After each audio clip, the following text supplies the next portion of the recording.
con todos. Somos alumnos de la Universidad Nacional del Callao. El tema que vamos a tratar tiene el fin de poder concientizar, así que el tema es glaciares y ecosistemas de montaña en el contexto del cambio climático. Vamos a empezar con la exposición. Siguiente PPT, por favor.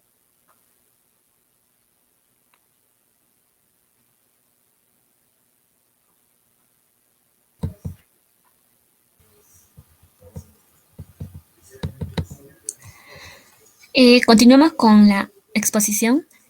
Sistema climático global. El sistema climático constituye la expresión de un sistema en equilibrio global, dominado por intercambios energéticos con diferentes factores que intervienen en el control del clima. Pues cada día varían las condiciones atmosféricas de nuestro planeta, tanto la temperatura, la lluvia, el viento y la humedad.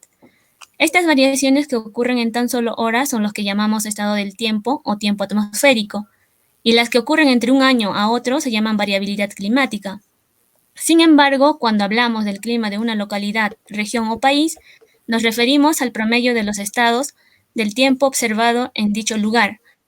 Por lo tanto, una región puede tener un clima seco, aunque un día llueva, a que un año sea más húmedo que otro. Dentro del sistema climático, la atmósfera está compuesta principalmente por nitrógeno y oxígeno, sin embargo, contiene una mínima porción de gases y compuestos de efecto invernadero. Gracias a estos gases y compuestos, la energía transferida a la atmósfera permite que a nivel superficial se tenga una temperatura promedio de 14 grados centígrados, ideal para que se desarrolle la vida como la que conocemos. Sin embargo, desde la era industrial, la concentración de gases de efecto invernadero se han modificado, principalmente por la quema de combustibles fósiles y la deforestación. Tal es el caso, tenemos una clara evidencia de la desglaciación del Nevado Huascarán. A causa de ello, se puede visualizar en la imagen. Y para disminuir los efectos del cambio climático es necesario replantear la forma en que vivimos y nos relacionamos con nuestro entorno. Esto con el fin de reducir las emisiones de gases y compuestos de efecto invernadero. Siguiente, por favor. Evidencias científicas en el mundo. En este cuadro podemos visualizar claramente la relación del aumento de la temperatura global y su impacto en los ecosistemas que se suscitan a gran escala. Siguiente, por favor. Bueno, como podemos ver, los glaciares de Tanzania, ¿no? En los gráficos de abajo se puede ir observando cómo el retroceso glaciar se ha ido acelerando. Una de las principales causas de su desaparición podría ser el aumento de las temperaturas en todo el planeta. También se indica que el 85% del hielo que cubría la montaña en el año 1912 había desaparecido en el año 2007 ya. Y el 26% del que había en el año 2000 ya no se observa allí. Siguiente, por favor. Evolución del glaciar Muir Alaska. Bueno, uno de los grandes factores en los que está relacionado este hielo está relacionado con lo que es el cambio climático y el calentamiento global, que está provocando claramente la rápida disminución de sus superficies. Y los expertos también advierten sobre los peligros incontrolados que afectarán a la población y originarán fenómenos meteorológicos extremos. Uno de los componentes reguladores del clima mundial es la criosfera, la cual ha ido alterando su cobertura nival a consecuencia del cambio climático. Tenemos este ejemplo, ¿no? Del Muir Alaska. Siguiente, por favor. Bueno, evidencias científicas. Los científicos han encontrado muestras de este rápido deshielo en tierras tan alejadas como lo que es Alaska, los Andes y los Alpes.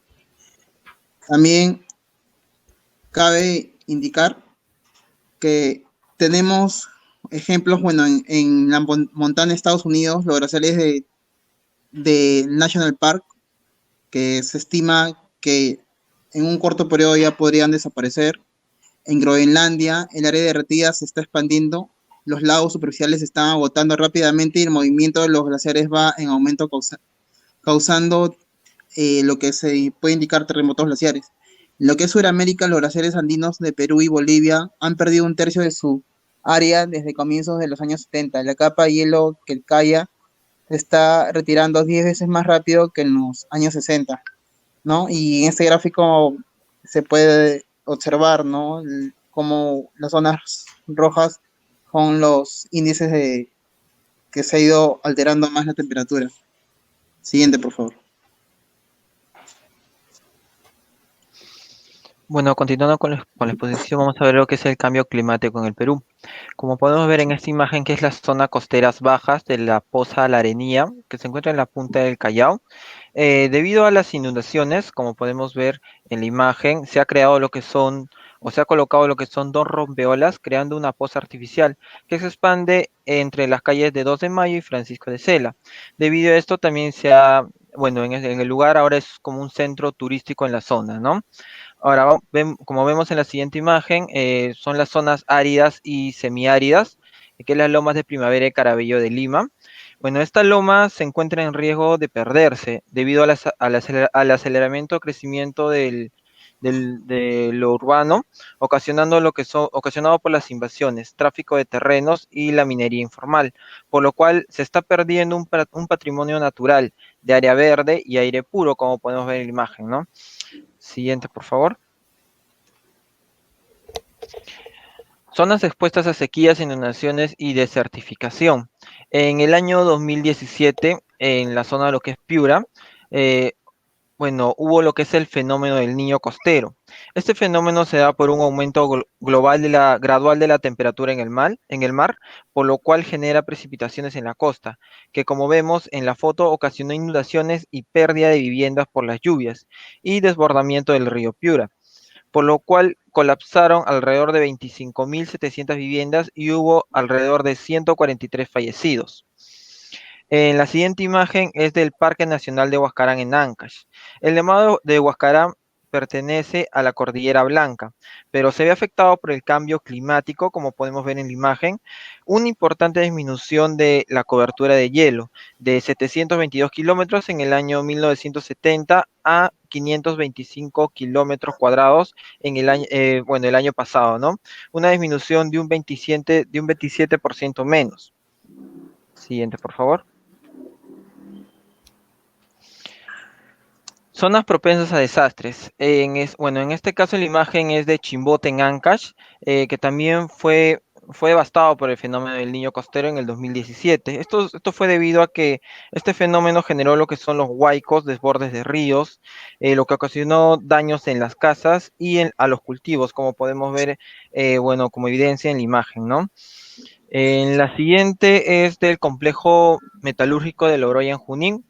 Bueno, en este caso la población ha estado expuesta a altos niveles de contaminación en el aire debido a las emisiones tóxicas del complejo, como el plomo, el cadmio, arsénico, dióxido de azufre.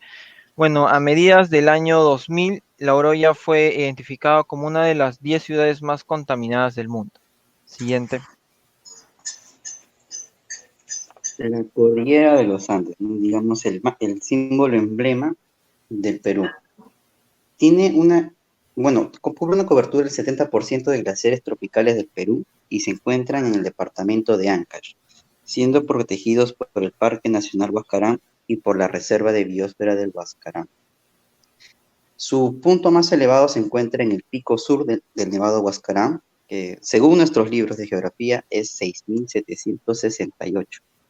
Pero en el año 2014 se hizo una expedición calculando que la real altura de nuestro punto más alto del Perú es de 6.757 metros sobre el nivel del mar, calculado por el Instituto Nacional de Glaciares y Ecosistemas de Montaña. Siguiente. Ahora acá podemos ver una comparación, ¿no? Cómo se han ido derritiendo los glaciares en el periodo 2012-2019. En el sur vemos a tener en Arequipa, las cordilleras de Arequipa, en el centro, en Cusco, en Huancayo y en el norte, Huascarán. Y vemos el que más ha sufrido los golpes de cambio climático ha sido en el centro, ¿no? Ejemplado por el Huaytapallano. Ahora, ¿pero por qué suceden estos cambios en la disminución de la carga de nieve? Es por el aumento de la temperatura, una variación en el régimen de precipitación, quizá ya no llueve 3 meses, sino solo 1, la acelerada desglaciación, el cambio de uso del suelo, ¿no? Que vemos que en la quebrada honda del Nevado de Huascarán se está realizando minería ilegal, y actividades humanas como es lo que se realiza en o lo que le sucede al Guaitapayana, ¿no? Que directamente los humos de Huancayo fluyen hacia el Nevado. Siguiente.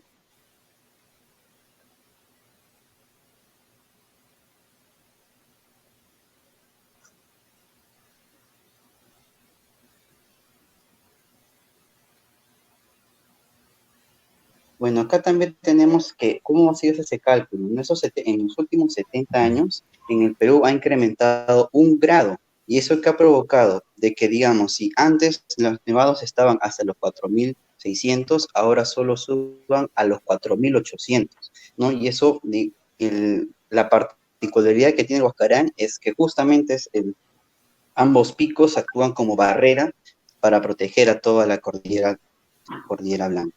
Siguiente. Bueno, ¿qué tal? Continuando con la exposición, quería retroceder por favor, a la imagen anterior.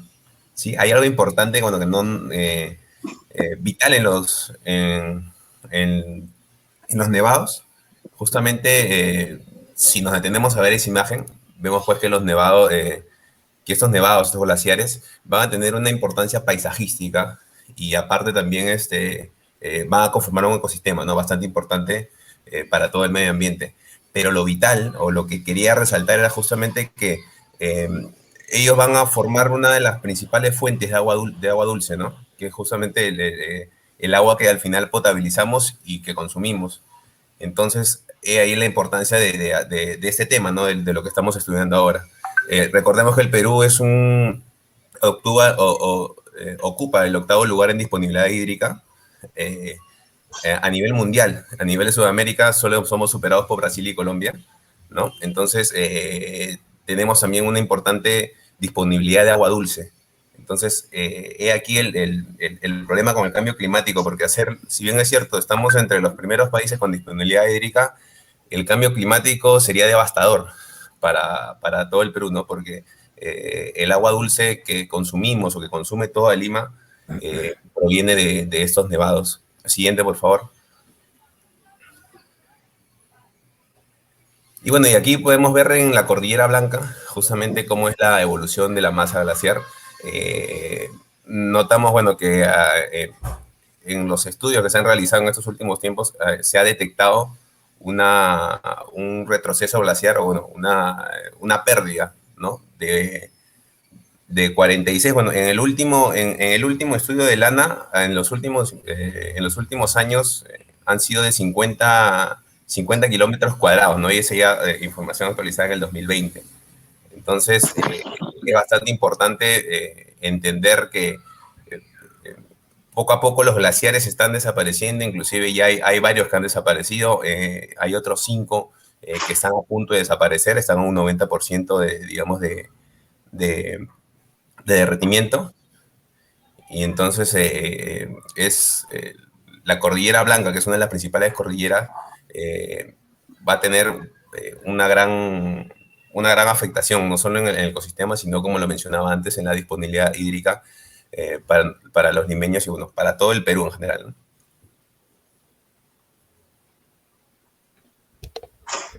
Bueno, continuando con lo que es la acelerada desglaciación, vamos a mencionar a la cordillera Chila, la cual forma parte de la cordillera occidental de los Andes y actúa como divisoria de aguas continentales que fluyen tanto al Océano Pacífico como al Océano Atlántico.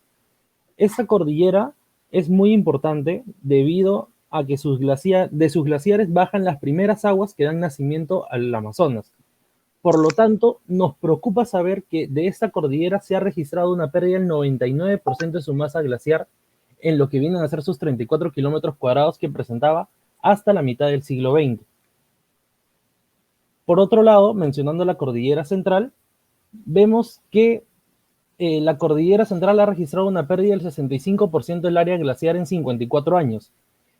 El volumen de agua que se habría ido hacia el mar es de aproximadamente 3 millones de metros cúbicos, lo que significaría aproximadamente 5 años de abastecimiento de agua para la población de Lima.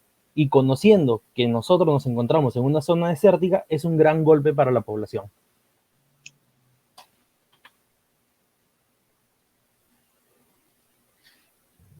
El glaciar Coricalis está ubicado en Cusco, ha perdido casi la mitad de su longitud desde 1963, por lo cual está retrocediendo a un ritmo de 600 pies por año. Es la principal salida de la capa de hielo del Cualcaya. El Cualcaya es el glaciar salida más grande del casquete de hielo tropical más grande del mundo. Siguiente, por favor. Bueno, le voy a hablar sobre el carbono negro. El carbono negro es un material producido por la combustión incompleta de los derivados de petróleo, mejor llamado hollín. Este carbón negro, hollín, permanece en la atmósfera por días y después se deposita en el suelo, contribuyendo al calentamiento global. Cuando este carbón se deposita sobre la nieve o hielo, cambia el albedo de la superficie. Durante la estación seca, la cantidad de carbono negro en los glaciares es mayor y posiblemente tenga una influencia en la fusión de la nieve. Las fuentes de emisión de carbono negro mayormente son los incendios forestales, quema de pastizales, parque automotor, quema de residuos, uso de combustibles fósiles. En este cuadro se puede visualizar la medida del carbono negro en el Nevado del Huascarán durante el año del 2017, a diferentes alturas. Las unidades en las que se ha medido el carbono negro ha sido de nanogramo de carbono negro por gramo de nieve. Siguiente, por favor. Bueno, continuando con la contaminación antropogénica, hablaremos de uno de los nevados más representativos del Perú, que se encuentra en el departamento de Ancash. Aproximadamente tiene una altitud de 6.757 metros sobre el nivel del mar. Bueno, entonces nos planteamos la siguiente pregunta. ¿Un Huascarán sin nevados ni glaciares? Esta pregunta se debe a que se realizó una expedición realizada por científicos y especialistas del Instituto Nacional de Investigación de Glaciares y Ecosistemas de Montaña, INAGEM, adscritos al MINAM. Ellos realizaron este estudio durante 7 días, encontrando hallazgos que demuestran severos avances del cambio climático que está sufriendo, descubriendo indicios de grietas de considerable tamaño, que son provocadas por la contaminación de carbono, como lo explicó mi compañera, de residuos sólidos, así como también se pudo evidenciar la presencia de insectos, vegetación y nidos de aves en zonas frías. ¿Esto qué nos indica? Que existe en el fondo del terreno un comportamiento extraño, ¿no? Que podría ocasionar derrumbes afectando a comunidades aledañas, como la cual se encuentra la comunidad de Mush. Siguiente, por favor.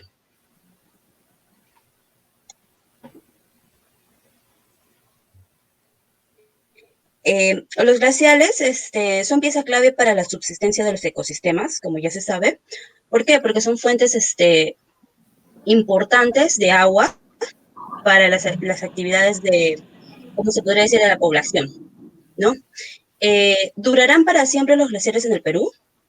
Aquí tenemos 2 ejemplos, como podemos observar, del Nevado Pastoruri.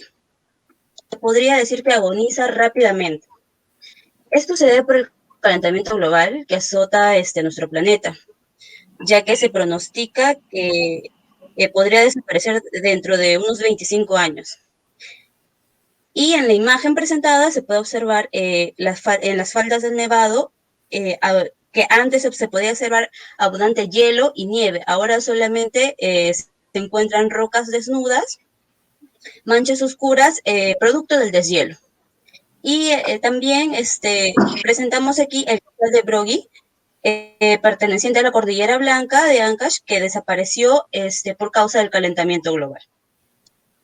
Y en respuesta a esta pregunta podemos decir que No todos los glaciares experimentan el mismo nivel de retroceso. Todo depende de la temperatura y la posición glacial.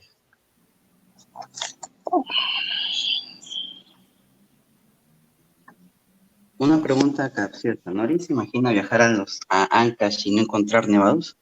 O si no, irnos acá a la cuenca de Cañete, que antes tenía 11 nevados y ahora solo tiene 9. ¿De dónde vendrían esas fuentes hídricas? ¿Qué se alimentaría el canal imperial? ¿O cómo se afectaría, ¿no? la reserva paisajística Noria y los coches? Entonces, ¿qué pasaría si los glaciares desaparecen? ¿Es bueno o malo? Y acá en la imagen podemos ver que se darían 5 principales cambios. Primero, comenzaremos a notar sustratos rocosos, como esos montículos de tierra, como que podemos verlo en la cordillera central. Después también otro que podemos ver son pequeños parches dispersos de hielo, ¿no? Que aún se resisten a su desaparición.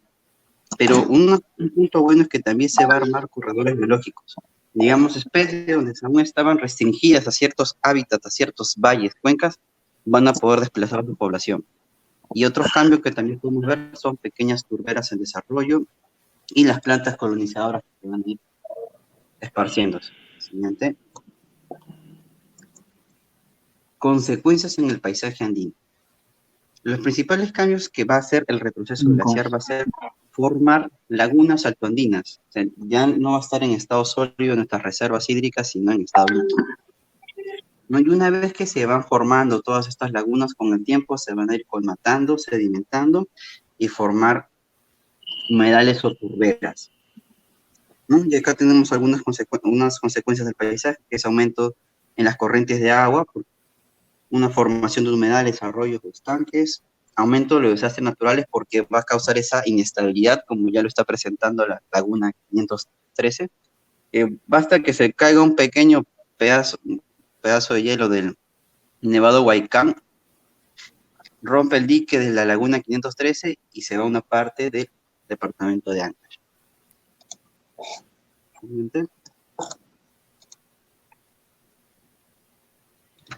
Siguiendo con la exposición, ¿qué se formaría si el glaciar desaparece?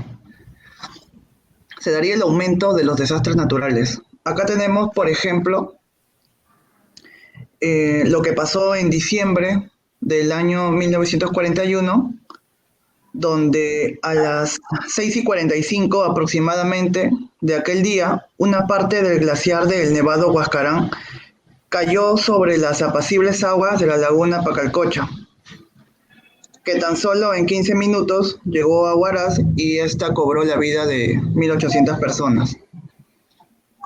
El volumen del agua almacenada en la laguna Palcacocha en el año 1940 fue de 8,5 millones de metros cúbicos. En el año 1941, un año después, fue de 500.000 metros cúbicos. Y hace unos años, en el 2018, fue de el doble del año 40, que sería 17 millones de metros cúbicos. Siguiente, por favor. Ahora, acá tenemos la misma pregunta donde se daría la alteración del ciclo del agua en la cuenca y esto afectaría en lo que es la agricultura y la ganadería. Pero ¿cómo nos afectaría? Y para eso tenemos que saber el uso del agua en la agricultura. Las fuentes de agua para la agricultura varían según las vertientes. En la costa, donde la precipitación es escasa o nula, la agricultura depende enteramente del riego con aguas superficiales o del subsuelo. En la sierra, en cambio, donde las precipitaciones oscilan entre 300 y 900 mililitros, la agricultura depende de las lluvias, aunque dada su irregularidad, este aporte es complementado por el riego. En la selva, región en la que la precipitación es más frecuente, la mayor parte de la agricultura es de secano. Sin embargo, en ciertas zonas se recurre al riego, dado los problemas eventuales de sequías. Siguiente, por favor. Ok.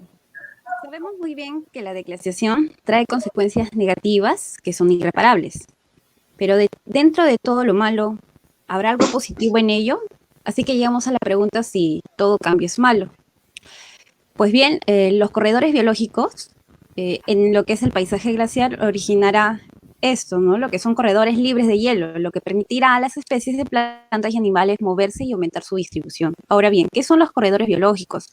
Son conexiones de vegetación entre remanente de vegetación nativa que se haya separado por actividad humana, en este caso lo que es la deglaciación, y su principal función es mejorar la conectividad, facilitando el desplazamiento de especies de un fragmento a otro, ¿no? Ya sea flora, fauna.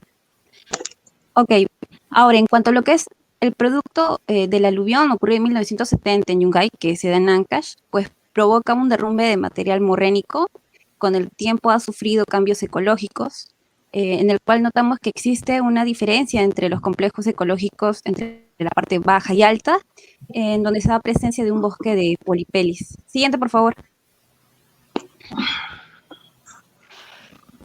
Ahora, los bosques en los Andes han disminuido en el tiempo, junto con ello la diversidad de especies, así también 14 especies de aves nativas que se encuentran en estado vulnerable debido a lo que es el cambio climático. Debemos implementar medidas de mitigación y adaptación al cambio climático para poder garantizar la continuidad de las especies, así como dichas especies se encuentran restringidas en el bosque de Polipelis. Como medidas de mitigación del cambio climático podemos mencionar la utilización de energías renovables, promover la eficiencia energética, planificación y gestión sostenible de los recursos, así como las medidas de adaptación al cambio climático. Tenemos ejemplos de reforestación de bosques, promover el cultivo variado y una investigación sobre la evolución de las temperaturas y precipitaciones. Siguiente. Bueno, esa ha sido la exposición en lo que es el tema de concientización del cambio climático. Se le agradece su asistencia a todos ustedes. Hasta una nueva oportunidad. Muchas gracias.